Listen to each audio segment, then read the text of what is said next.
నమస్తే, నేను మీ గాయత్రి. ప్రస్తుతం మనతో పాటు ఉన్నారు international scientific vastu and Jyotisha consultant Brahmasri doctor V Chandrasekhar Sastri గారు. సార్తో మాట్లాడదాం. నమస్కారం సార్. నమస్తే సార్, ఇప్పుడు సాధారణంగా ప్రతి ఒక్కరి జీవితంలో ఎన్నో బాధలు ఉంటూనే ఉంటాయి. ఆ బాధలకు తగ్గట్టుగానే సక్సెస్ రాకపోవడం ముఖ్యమైన కారణంగా భావిస్తూ ఉంటారు. సో ప్రతి ఒక్కరికి సక్సెస్ లేక, అంటే ఎదుగుదల లేక ఎన్నో ఇబ్బందులు పడుతూ ఉంటారు. ఇప్పుడు సింహరాశి వారి గురించి మాట్లాడుకుందాం. వీరి గుణాలు, బలాలు, బలహీనతలు ఏంటి? వీళ్ళ లైఫ్లో సక్సెస్ రావాలి, టర్నింగ్ పాయింట్ని ఎదుర్కోవాలి అంటే వీరికి అసలు ఎలాంటి పరిష్కారం మీరు చెప్తారు? శ్రీ గురుభ్యో నమః, శ్రీమాత్రే నమః. సింహరాశి అంటే అధిపతి సూర్యుడు, అంటే రవిగ్రహం అని చెప్తాం. వీళ్ళ తత్వం ఏంటంటే అగ్నితత్వం ఒకటి. రెండవది ఏంటంటే వీళ్ళకి స్థిరమైనటువంటి స్వభావం వీళ్ళది కూడా. వృషభ రాశి వాళ్ళకి ఏ విధంగా స్థిరమైనటువంటి స్వభావం ఉంటుందో వీళ్ళకి కూడా స్థిర స్వభావం అని చెప్పొచ్చు. రెండోది ఏంటంటే వీళ్ళ గుణాలు ఏంటంటే ముఖ్యంగా నాయకత్వ లక్షణాలు ఎక్కువ ఉంటాయి.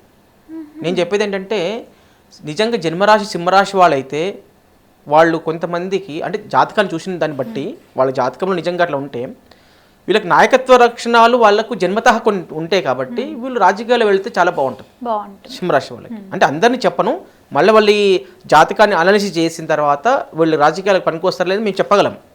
అలాంటి వాళ్ళు మీరు రాజకీయాలకు వెళ్ళాలా వద్దని చెప్పొచ్చు. వీళ్ళకి ఇంకొక విషయం ఏంటంటే ఆత్మవిశ్వాసం ఎక్కువ. నేను చేయగలను, నేను సాధించగలను, నేను నెరవేరుస్తాను. ఏవైతే ఆత్మవిశ్వాసం అంటాం కదా, ఆత్మవిశ్వాసం ఎప్పుడు కోల్పోరు వీళ్ళు. సార్, రాశిని బట్టి కూడా వాళ్ళు ఏ ప్రొఫెషన్ ఎంచుకోవాలో అది కూడా చెప్తారా సార్? 100% కదా. అంటే అన్ని రాశుల వాళ్ళకి, ఈ రాశి వాళ్ళకి అది ఇంకా మంచి చాలా గుడ్ క్వశ్చన్ ఇది. ఎందుకంటే నేను ఇప్పుడు సైంటిఫిక్గా చూస్తున్నాను కాబట్టి సింహరాశి వాళ్ళంటే కేవలం నేను రాజకీయాలే పనికొస్తాయని చెప్పను. అంటే వాళ్ళకు సైంటిఫిక్గా వాళ్ళకి ఏ వ్యాపారం సూట్ అవుతుంది, ఏ బిజినెస్ అంటే వాళ్ళ స్వభావరీత్యా వాళ్ళు ఏం చేయదలుచుకున్నారో వాళ్ళ జాతక ప్రకారంగా వాళ్ళ యొక్క స్వభావం కొంచెం జన్మతః లక్షణాలు అయితే ఉంటాయి కొన్ని. ఆ జన్మతః లక్షణాలను బట్టి వాళ్ళు ఆ వేళల్లో వెళ్తూ ఉంటారు.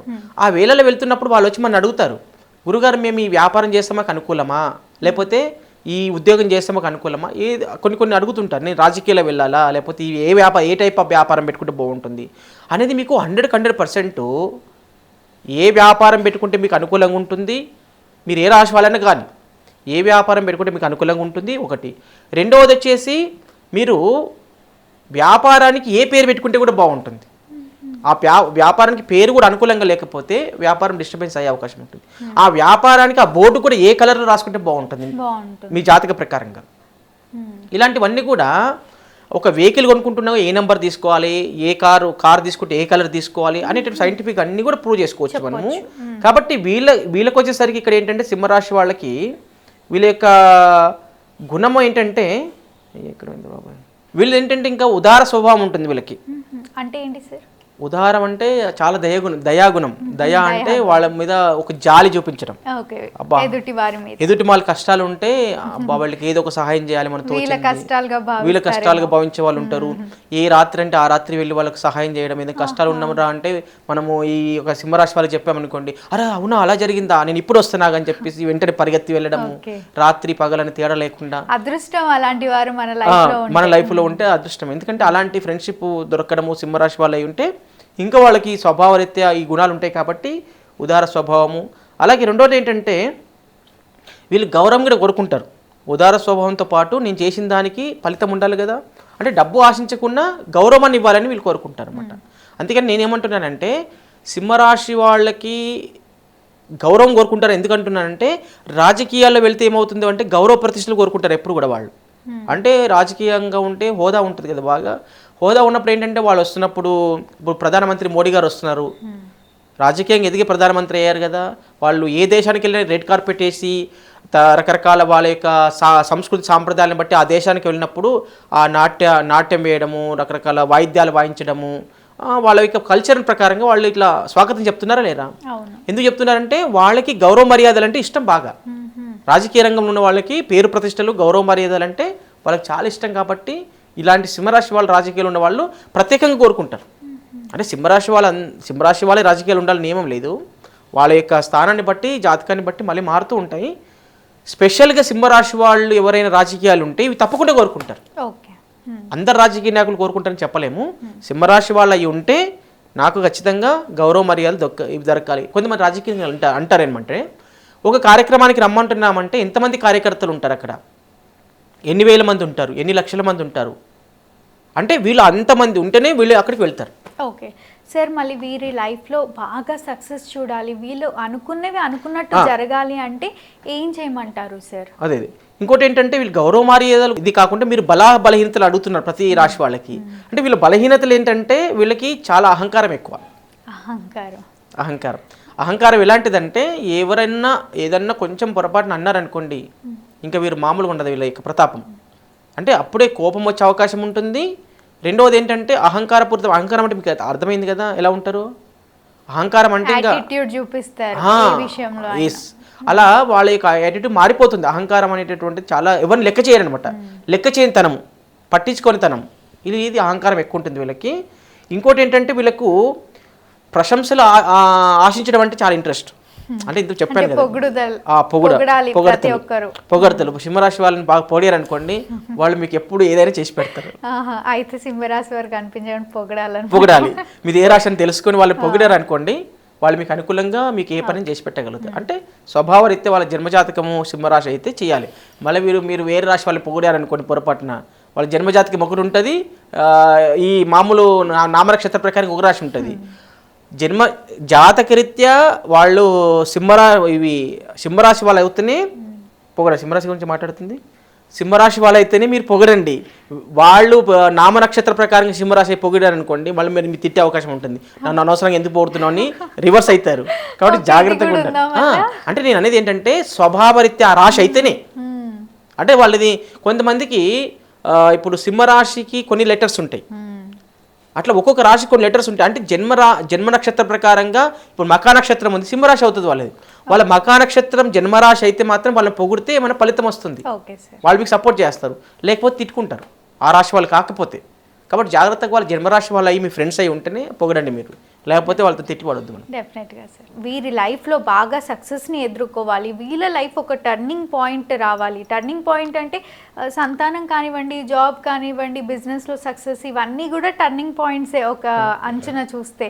సో ఇలాంటి టర్నింగ్ పాయింట్స్ పొందాలి అని అంటే వీరికి పరిష్కారం ఏంటి అంటారు అసలు? అంటే సింహరాశి వాళ్ళకి మామూలుగా ఏ గ్రహాలు అయితే బాగలేవో ఆ గ్రహాలకి మనమే ఏ రాశి ఆ రాశి ప్రకారంగా వాళ్ళ జన్మజాతకాన్ని చూసినప్పుడు ఏ గ్రహాలు బాగలేవు, వాళ్ళకి ఏమేమి పనులు చేస్తున్నారు, వాళ్ళు ఏ ఉద్యోగమా వ్యాపారమా ఏం చేస్తున్నారు వాళ్ళు, ఆ సమయానికి వాళ్ళకి ఏ డిస్టర్బెన్స్లు ఉన్నాయి, దాన్ని బట్టి మనం ఏం చేస్తున్నామంటే సైంటిఫిక్గా ప్రూవ్ చేసి మామూలుగా సాధారణంగా చెప్పేది ఏంటంటే సింహరాశి వాళ్ళు అంటే కెంపు ధరించండి అని చెప్తున్నారు. కెంపు అంటే ఇలా ఉంటుంది. ఈ కెంపు ధరించండి అని చెప్పినప్పుడు సింహరాశి వాళ్ళందరూ కూడా ఈ కెంపునే ధరించాలని నియమం లేదు. అంటే ఏ రాశి వాళ్ళు 12 రాశుల్లో ఏ రాశి వాళ్లకు సూర్యగ్రహం బాగలేదో ఆ సమయానికి ఈ కెంపులు ధరించాలి. అప్పుడే మీకు సక్సెస్ అనేది ఉంటుంది. ఒకవేళ సింహరాశి వాళ్ళు కాకున్నా కెంపులు ధరించొద్దని నియమమేం లేదు, ఎవరైనా ధరించవచ్చు. ఆ సమయానికి ఆ సందర్భానికి సూర్యుడు అనుకూలంగా లేకపోతే ధరించాలి. కాబట్టి సమస్యని బట్టి ధరించాలి. కాబట్టి ఈ యొక్క కెంపులు ధరించడం వల్ల ఏమవుతుందంటే వాళ్ళకి ఒరిజినల్ స్టోన్ సార్, ఈ స్టోన్ ధరిస్తే ఖచ్చితంగా వాళ్ళకు ఉన్న ప్రాబ్లమ్స్ అన్ని తొలగిపోతాయి, లేదా లైఫ్ లో టర్నింగ్ పాయింట్ వస్తుంది అని డెఫినెట్ గా 100% చెప్తారు. రియల్ గా తాత్కాలికంగా నేను మీకు చెప్తున్నాను. ఇప్పుడు నేను ఒక రాజకీయ నాయకుని దగ్గరికి వెళ్ళి మొన్న 2-3 రోజుల క్రితం రాజకీయ నాయకుని దగ్గరికి వెళ్తే కొంచెం ఆయన వచ్చేటటువంటి కార్యకర్తలు పనులకు ఏదో కొన్ని వందల మంది వస్తుంటారు. అధికారంలో ఉన్నప్పుడు అందరు వస్తుంటారు కదా. అంటే ఎదుటి వాళ్ళు చూస్తుంటే ఈయన లోపల ఏదో ఒక అలజడి, ఏదో ఒక మనసుకు ఒక ఆందోళన కలుగుతుందంట. నేను ఒక రిఫరెన్స్తోని ఆ రాజకీయ నాయకుడి దగ్గరికి వెళ్ళాను. వారి దగ్గరికి వెళ్ళేటప్పుడు నేను అన్ని గ్రహాలు చెక్ చేశాను, అన్ని హెల్త్ ఇష్యూ ప్రాబ్లమ్స్ చెక్ చేశాను, టోటల్గానే చెక్ చేశాను. చెక్ చేసిన తర్వాత వారికి ఉన్నటువంటి సమస్యలకు నేను కొన్ని పరిహారాలు ఇచ్చాను, టెంపరరీ పరిహారం ఇచ్చాను. వితిన్ 2 డేస్లో ఆర్ 3 డేస్లో ఆయనకు ఉన్నటువంటి అలజడి పోయిందంటే ప్రశాంతంగా ఉండని చెప్పి నాకే స్వయాన ఫోన్ చేసి చెప్పారు. ఆయన అంటే మామూలు వ్యక్తి కాదు, ఆయన అంటే ఒక పెద్ద ఇప్పుడు ఉన్న ప్రభుత్వంలో ఒక మంచి స్థానంలో ఉన్నటువంటి వ్యక్తి. ఆ వ్యక్తి అటువంటిది ఇక్కడ మనం ఏంటంటే చూడండి, నిజంగా సమస్య ఉన్నప్పుడు మనం పరిహారం ఇస్తే వాళ్ళ సంతోషానికి అవధులు ఉండవు. అవును. అంటే ఎప్పుడైనా ఏదైనా విపరీతమైన తలనొప్పి వస్తుంది, డాక్టర్ ఆ తలనొప్పిని తీవ్రమైన తలనొప్పి తగ్గించాలంటే మనకి రిలీఫ్ వస్తుందా లేదా, సంతోషిస్తామా లేదా? అలాగే ప్రాపర్గా వాళ్ళకు నిజంగా నీడ్ ఉంటే ఆ నీడ్ మనం ఫుల్ఫిల్ చేస్తే ఆటోమేటిక్గా వాళ్ళకి రిలీఫ్ వచ్చినప్పుడు వాళ్ళు సంతోషపడతారు. ఆ సంతోషమే పడాలి వ్యక్తి మన దగ్గరికి వచ్చిన వాళ్ళు. అందుకని నేనేంటంటే 100% మీకు పనిచేస్తుందంటే నేను చెప్పగలను 100కు 200% పనిచేస్తుందని చెప్పగలను. ఎందుకంటే నేను కేవలము ఏదో నోటి మాటలు శాస్త్రం చదువుకొని చెప్పట్లేదు, విత్ ఎక్స్పీరియన్స్తో చెప్తున్నాను. అంటే ప్రాపర్గా నా దగ్గరకు వచ్చినటువంటి క్లయింట్స్ ఏ సమస్యలు ఉన్నాయి ఐడెంటిఫై చేస్తున్నాము, వాటికి పరిహారాలు ఇస్తున్నాము, ఫీడ్బ్యాక్ తీసుకుంటున్నాము. కాబట్టి ఇన్ని ప్రాసెస్ జరుగుతుంది. మొత్తం కేవలం ఇచ్చాము అయిపోయింది, నేను ₹1,00,000 తీసుకున్నాను అయిపోయింది నా పని అని అనుకొని చేతులు దులిపేయడం కాదు. ఇక్కడ ప్రాపర్గా వాళ్ళు వచ్చిన సమస్య ఏంటి, వాళ్ళు ఏం చెప్పకున్నా ఈ సమస్య మీకున్నాయి, ఈ సమస్యకి ఈ పరిష్కారం ఇస్తున్నాము, ఈ సమస్య మీకు ఒకవేళ మీకు నేను ఇచ్చినటువంటి పరిహారం ఏదైతే ఉందో మీకు సపోర్ట్ చేయకపోతే మాకు రీకాల్ చేయండి, మళ్ళీ 2-3 నెలల తర్వాత వచ్చి మళ్ళీ చెక్ చేసుకోండి అని ప్రాపర్గా క్లియర్గా చెప్తున్నాం మేము. ఇంత క్లియర్గా కలియుగం ఎవరు చెప్పరేమో అనుకుంటున్నారు. ఎందుకంటే కలియుగం అంటేనే ధర్మం 1 అధర్మం 3, మొత్తం 4 పాళ్ళపై 4 ఉంటే ఒక పాళ్ళు మాత్రమే ధర్మం ఉంటుంది, 3 పాళ్ళు అధర్మం ఉంటుంది. అంటే అట్లా స్వభావరీత్యా చాలామంది కొన్ని కలియుగ ధర్మాన్ని బట్టి చాలామంది ఫాలో అవుతున్నారు. కానీ కలిధర్మంలో ఇక అందరు కలిధర్మంలో కొట్టుకొని పోతే మరి కొంచెం ధర్మము శాస్త్రం నిలబెట్టాలంటే ఎవరో ఒకరు మంచి చేయాలా వద్దా? ఖచ్చితంగా చేయాలి కాబట్టి మేము చేస్తున్నాం ఇప్పుడు. డెఫినెట్గా సార్. కాబట్టి మీలాంటి వాళ్ళు నమ్ముకున్నటువంటి శాస్త్రం నమ్ముకున్నటువంటి వాళ్ళు రిలీఫ్ ఇవ్వాలంటే వాళ్ళకి రియాలిటీ చూపించాలి. నిజమే సార్. ఇది నిజంగా రత్నం పనిచేస్తుందంటే వాళ్ళకున్న సమస్య కరెక్ట్గా మనము ఇస్తే, ఎట్లయితే డాక్టర్ గారు ఒక తలనొప్పి వచ్చినప్పుడు ఇమ్మీడియట్లీ దాన్ని రిలీఫ్ పొందాలంటే ఒక ఇంజెక్షన్ ఇస్తారు, లేదు కొంచెం మెల్లగా తగ్గాలంటే 4 గంటలు తగ్గాలంటేనేమో ఒక ట్యాబ్లెట్ ఇస్తే తగ్గిపోతుంది, లేదు ఇమ్మీడియట్లీ విపరీతమైనటువంటి తలనొప్పితో బాధపడుతున్నారు వాళ్ళు ఇంజెక్షన్ ఇస్తారు, అది ఎంతని రియాక్షన్ ఉంటుంది. అట్లాగా మీకు రిలీఫ్ తొందర రావాలంటే ఆ స్టోన్స్ కూడా ఉంటాయి, నెమ్మది రిలీఫ్ రావాలన్నా కూడా ఆ స్టోన్స్ కూడా ఉంటాయి, భిన్న రకాలుగా ఉంటాయి. పవర్ ఉన్న ప్రాబ్లమ్ ని తొందరగా సాల్వ్ చేసుకోవాలంటే ఒక స్టోన్, అంతే కదా, మెల్లిగా సాల్వ్ చేసుకోవాలంటే ఒక స్టోన్ అలా కూడా ఇస్తారా? మీరు టాబ్లెట్ కేమో మీకు కేవలం ₹5 ₹10 ఉంటుంది, అది ఇంజెక్షన్ కి అయితే ₹100 200 300 ఉంటుంది. అంటే దాని యొక్క పవర్ అంత ఉంటుంది కాబట్టి దాని కాస్ట్ ఎక్కువ ఉంటుంది. లేదు మీరు టాబ్లెట్తో పోగొట్టుకుంటే దాన్ని నెమ్మదిగా పనిచేస్తుంది, కానీ నెమ్మదిగా పనిచేస్తుంది డెఫినెట్గా. కాబట్టి నేను నా దగ్గరికి వచ్చేవాళ్ళు ఏంటంటే ప్రాపర్గా ఇస్తున్నాం, ప్రాపర్గా తీసుకోండి, ఫలితాలు రాకపోతే అడగండి. ఎక్కడ ఎవరిని మనం బ్లేమ్ చేయాల్సిన అవసరం లేదు. ఏదైనా ఉంటే నేరుగా నా క్లయింట్స్ ఎవరైనా ఉంటే నేరుగా మీరు నా దగ్గరికి వచ్చిన వాళ్ళు ఉంటే డైరెక్ట్ నన్ను క్వశ్చన్ చేయండి, నాకు ఎందుకు మంచి జరగలేదు, నేను ఇది పెట్టుకున్నాను కదా అని అడగండి, దానికి మేము ఆన్సర్ ఇస్తాం. కానీ తప్పించుకొని ఫోన్ లిఫ్ట్ చేయకుండా ఉండడం మాత్రం స్వభావం కాదు. ఎలాంటి బ్లాక్స్ ఉన్నా కూడా క్లియర్ అవుతాయి, 100% అవుతాయి. తప్పకుండా సార్. ఏ రాశి వారు ఏ జెమ్ స్టోన్స్ పెట్టుకుంటే వాళ్ళకున్న బ్లాక్స్ కానివ్వండి, వాళ్ళకున్న సమస్యలు వెంటనే తీరిపోతాయి అని ఎంతో చక్కగా తెలియజేస్తున్నందుకు ధన్యవాదాలు. శుభం. చూసారు కదా, మీరు కూడా మీకున్న సమస్యలకి దోషాలకి సార్ ద్వారా స్టోన్ తీసుకోవాలి అనుకుంటే వీడియోలో స్క్రోల్ అవుతున్న నెంబర్కి కాంటాక్ట్ అయ్యి సార్తో మాట్లాడొచ్చు. అలానే మా వీడియో మీకు తప్పకుండా నచ్చిందని అనుకుంటున్నాను. లైక్ చేయండి, షేర్ చేయండి. మరిన్ని ఇలాంటి ఇంట్రెస్టింగ్ వీడియోస్ కోసం మా ఛానల్ని తప్పకుండా సబ్స్క్రైబ్ చేసుకోండి.